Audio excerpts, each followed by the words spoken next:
ધોરણ 10 વિષય ગણિત ચેપ્ટર નંબર 8 એમાં આપણે આગળ જોઈએ.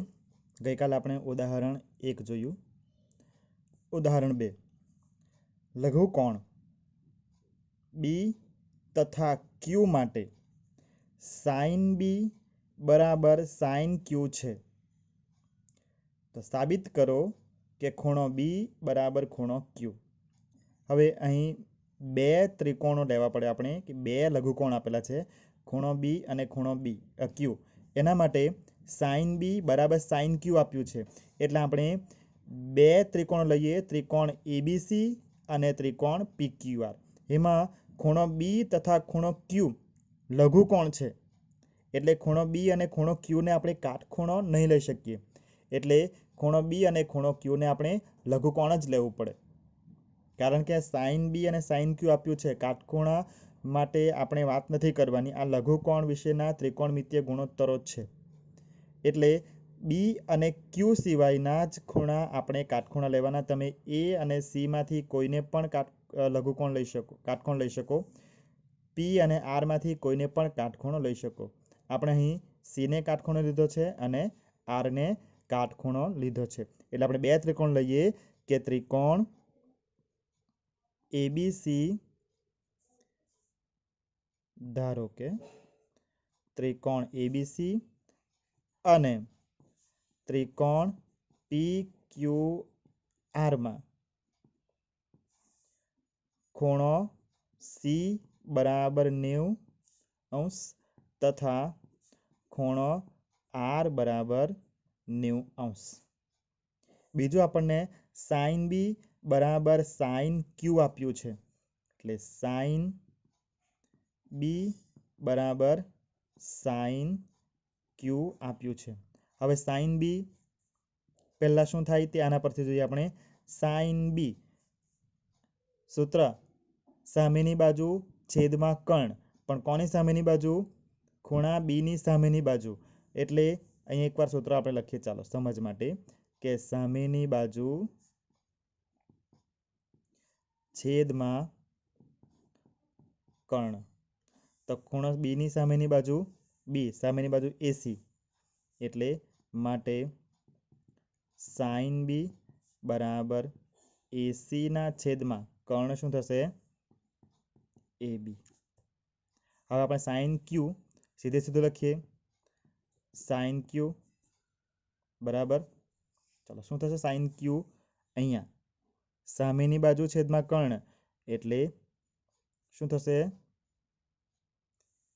પીઆરના છેદમાં પીક્યુ, પીઆર છેદમાં પીક્યુ. હવે પાછું સાઇન બી બરાબર સાઇન ક્યુ, આપણને આ વસ્તુ આપી દીધી છે, માટે સાઇન બી શું થશે? એસીના છેદમાં એબી બરાબર પીઆરના છેદમાં પીક્યુ. એકાંતર પ્રમાણ લઈએ, પીઆરને છેદમાં લાવીએ તો આ બાજુ એબીને ઉપર લઈ જઈએ, તો માટે એસીના છેદમાં પીઆર બરાબર આ બાજુ એબીને ઉપર લઈ જઈએ તો બરાબર એબીના છેદમાં પીક્યુ. અને આપણે કે ધારી લઈએ, કે ધારો કે બંને સરખા છે, પણ એની કિંમત કેટલી ધારી લીધી? બંનેની કે ધારી લીધી, એટલે ધારો કે. હવે આપણે આ બંને ત્રિકોણ માટે પાયથાગોરસના પ્રમેયનો ઉપયોગ કરીએ તો અહીં એબી, ત્રિકોણ એબીસીમાં એસી અને એબી આવી ગયા, પીઆર અને પીક્યુ આવી ગયા. તો એસી અને એબી સિવાયની બાજુ કઈ છે? અહીંયા બીસી થવાની, બરાબર. તો પાયથાગોરસના પ્રમેય મુજબ શું થશે? આટલું વિદ્યાર્થી મિત્રો તમારી નોટમાં તમારે વિડીયો સ્ટોપ કરીને લખી લેવાનું છે. આગળ હવે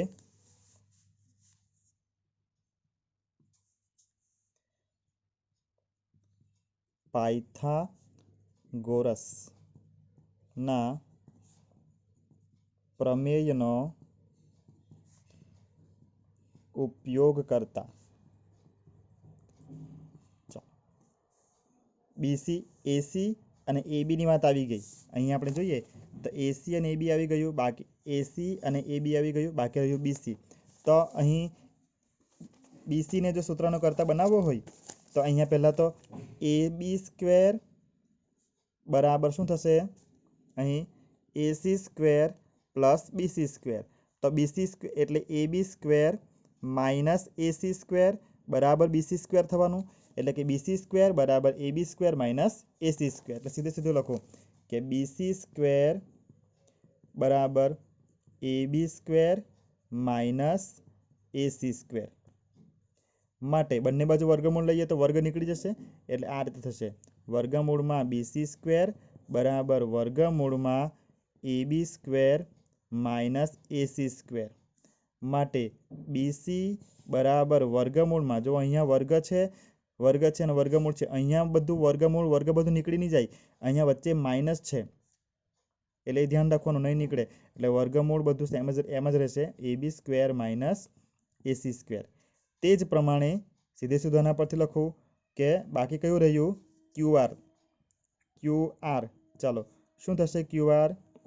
જરા વિચારી જુઓ તો QR નો વર્ગ બરાબર PQ નો વર્ગ માઇનસ PR નો વર્ગ થશે, એટલે PQ નો વર્ગ વર્ગમૂળમાં માઇનસ PR નો વર્ગ। માટે BC છેદમાં QR બરાબર શું થવાનું? ચાલો BC એટલે આ વર્ગમૂળમાં AB² માઇનસ AC² છેદમાં વર્ગમૂળમાં PQ² માઇનસ PR² બરાબર વર્ગમૂળમાં AB² માઇનસ AC²। ચાલો અહીંયા જોઈ શકીએ આપણે કે અહીંયા AB બરાબર, અહીંયા જો આપણે સૂત્રનો કરતા બનાવીએ તો AB બરાબર શું થશે? KPQ।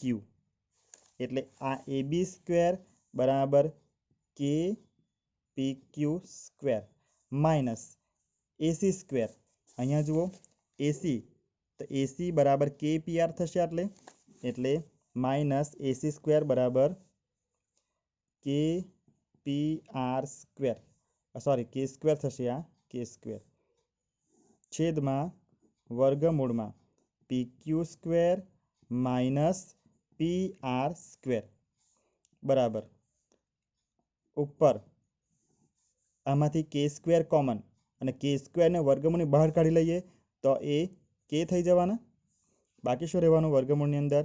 PQ² માઇનસ PR² છેદમાં વર્ગમૂળમાં PQ² માઇનસ PR² છે, આખું કેન્સલ થઈ જવાનું, એટલે K। એટલે BC છેદમાં QR બરાબર K, એટલે માટે BC છેદમાં QR બરાબર K।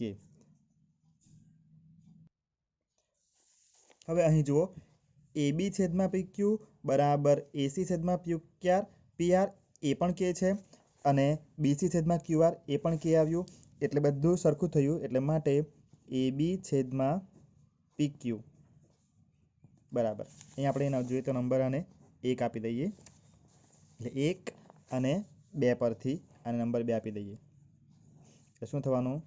પરિણામ 1 અને 2 પરથી AB છેદમાં PQ બરાબર BC છેદમાં QR બરાબર AC છેદમાં PR, બધાની કિંમત કે જ આવી છે। હવે જ્યારે આ થયું એ તો બે ત્રિકોણો સમરૂપ હોવા માટેની શરત છે। હવે AB છેદમાં PQ બરાબર BC છેદમાં QR બરાબર AC છેદમાં PR, તો એના પરથી શું થવાનું?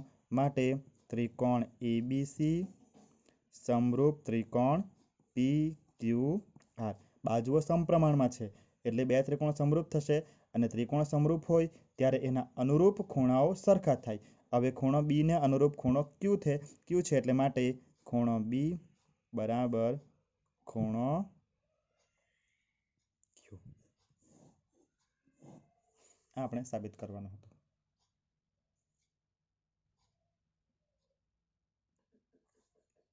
ઉદાહરણ 3 પેજ નંબર 155। જેમાં ખૂણો સી કાટખૂણો હોય તેવો કોઈ ત્રિકોણ એસીબી લો. AB બરાબર 29 એકમ, BC બરાબર 21 એકમ અને ખૂણો ABC બરાબર થીટા હોય. આ સંકેત થીટા છે, એને તમારે થીટા એવું વાંચવું. તો નિમ્નલિખિત મૂલ્યો શોધો. cos square theta plus sine square theta અને cos square theta minus sine square theta. આ બે મૂલ્યો આપણે શોધવાના છે. હવે અહીં ત્રિકોણ એબીસીમાં ખૂણો સી બરાબર 90 આપ્યું છે અને ખૂણો એબીસી બરાબર થીટા કીધું છે, એટલે ખૂણો એબીસી બરાબર થીટા. બીજું AB બરાબર 29 એકમ એટલે આ AB 29 આપ્યું છે. BC બરાબર 21 એટલે આ BC થયું, આ 21 આપ્યા છે. તો આપણે આ મૂલ્ય શોધવાના છે. તો એના માટે પહેલાં આપણે AC શોધી કાઢીએ પાયથાગોરસનો ઉપયોગ કરીને. તો AB સ્ક્વેર બરાબર AC square plus BC square. AC સ્ક્વેરને સૂત્રનો કરતા બનાવીએ તો AC સ્ક્વેર બરાબર AB square minus BC square થશે. જે તો આપણે આ બાજુ લાવીએ, બધાને કિંમત મૂકી દઈએ. ચાલો, તો AB સ્ક્વેર એટલે 29નો સ્ક્વેર બરાબર AC સ્ક્વેર તો શોધવાનું છે, પ્લસ BC સ્ક્વેર એટલે આ 21નો વર્ગ માટે 29નો વર્ગ માઇનસ 21નો વર્ગ બરાબર AC સ્ક્વેર, એટલે કે AC square is equal to 29 square minus 21 square માટે AC square is equal to 29 square minus 21 square, A square minus B square, તો A plus B, A minus B એનો ઉપયોગ કરીએ તો 29 વત્તા 21, 29 માઇનસ 21 બરાબર 29 વત્તા 21 50, 29 માઇનસ 21 8 બરાબર, એટલે આ થવાના 8 50 40 એટલે 400. એટલે AC સ્ક્વેર બરાબર 400 માટે AC સ્ક્વેર બરાબર 400 માટે વર્ગમૂળમાં AC સ્ક્વેર બરાબર વર્ગમૂળમાં 400 માટે AC બરાબર 400નું વર્ગમૂળ 20, એટલે AC થવાના 20. હવે આપણે કોની વેલ્યુ શોધવાની છે એને જુઓ. cos square theta plus sine square theta બરાબર. તો પહેલાં આપણે cos થીટાની વેલ્યુ શોધી કાઢીએ અને સાઇન થીટાની વેલ્યુ શોધી કાઢીએ. તો cos થીટા બરાબર પાસેની બાજુ છેદમાં કર્ણ, થીટાની પાસેની બાજુ BC છેદમાં કર્ણ AB એટલે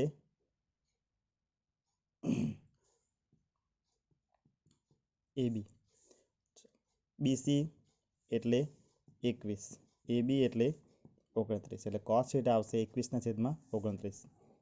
સાઇન થીટા બરાબર સામેની બાજુ છેદમાં કર્ણ, થીટાની સામેની બાજુ AC છેદમાં કર્ણ AB એટલે 20 છેદમાં 29.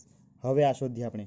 Number 1 cos square theta plus sine square theta is equal to cos square theta, આ cos થીટા છે એનો પણ સ્ક્વેર છે એટલે 21 છેદમાં 29 આખાનો વર્ગ પ્લસ સાઇન સ્ક્વેર થીટા 20 છેદમાં 29 આખાનો વર્ગ બરાબર આ થવાના 21નો વર્ગ છેદમાં 29નો વર્ગ વત્તા 20નો વર્ગ છેદમાં 29નો વર્ગ બરાબર છેદ સરખા છે 29નો વર્ગ, એટલે અંશનો સીધો સરવાળો 21નો વર્ગ વત્તા 20નો વર્ગ બરાબર 21નો વર્ગ 441 વત્તા 20નો વર્ગ 400 છેદમાં 29નો વર્ગ 841. બેનો સરવાળો કરશો 441 વત્તા 400 એટલે 841 છેદમાં 841 છેદ અંશ સરખા એટલે આ વેલ્યુ થવાની 1.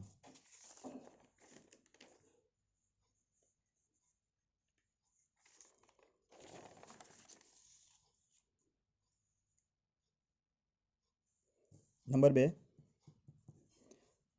cos square theta minus sine square theta આ વેલ્યુ શોધવાની છે. ચાલો cos સ્ક્વેર થીટા એટલે આ 21/29 આખાનો વર્ગ માઇનસ સાઇન સ્ક્વેર થીટા 20/29 આખાનો વર્ગ.